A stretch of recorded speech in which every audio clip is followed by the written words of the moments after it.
সাকিবের আর টি-20 বিশ্বকাপ খেলা উচিত নয়। তার বোঝা উচিত সে দলের জন্য কোনো অবদান রাখতে পারছেন না।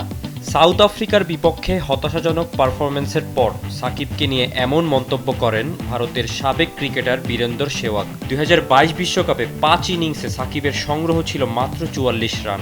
2021 বিশ্বকাপেও তার পারফরম্যান্স ছিল নড়বড়ে। 6 ইনিংসে ব্যাট থেকে আসে 131 রান।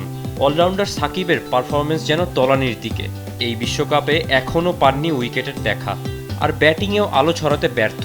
সাকিবের এমন হতাশাজনক পারফরম্যান্সের পর তার ক্যারিয়ারের শেষ দেখে ফেলেছেন বীরেন্দর সেহবাগ। অনেক আগেই তার অবসর নেয়ার সময় হয়েছে। আপনি এত সিনিয়র ক্রিকেটার, নিজে অধিনায়ক ছিলেন, আপনি নিজে কোনো অবদান রাখতে পারছেন না দলের হয়ে। এটা তো আপনার নিজেরই বোঝা উচিত। আপনার নিজেরই বলা উচিত, আমি এই সংস্করণ থেকে অবসর নিচ্ছি। সেহবাগের মতে নির্বাচকদের এখনই সিদ্ধান্ত নিতে হবে, কেননা তরুণরা সুযোগ পেলে অভিজ্ঞতা দিয়ে সামনে অবদান রাখতে পারবে। অভিজ্ঞ খেলোয়াড়কে নিয়ে আসা হয় কারণ তিনি পরিস্থিতি সামাল দিতে পারেন, দলের পরিবেশ বোঝাপড়া ঠিক রাখবেন, অভিজ্ঞতা দিয়ে রান করবেন, উইকেট নেবেন এবং ডট বল দেবেন। সাকিব তো এসব কিছুই করতে পারছেন না। আমার মনে হয় না এই বিশ্বকাপের পর তার এই ফরম্যাটে খেলা উচিত। অথচ বিরল এক রেকর্ড নিয়ে বিশ্বকাপ শুরু করেন সাকিব। রোহিত শর্মার মতো টানা 9টি বিশ্বকাপ খেলা সাকিব রাঙাতে পারতেন এবারের বিশ্বকাপ, কিন্তু নিজেকে হারিয়ে যেন খুঁজছেন বিশ্বসেরা অলরাউন্ডার।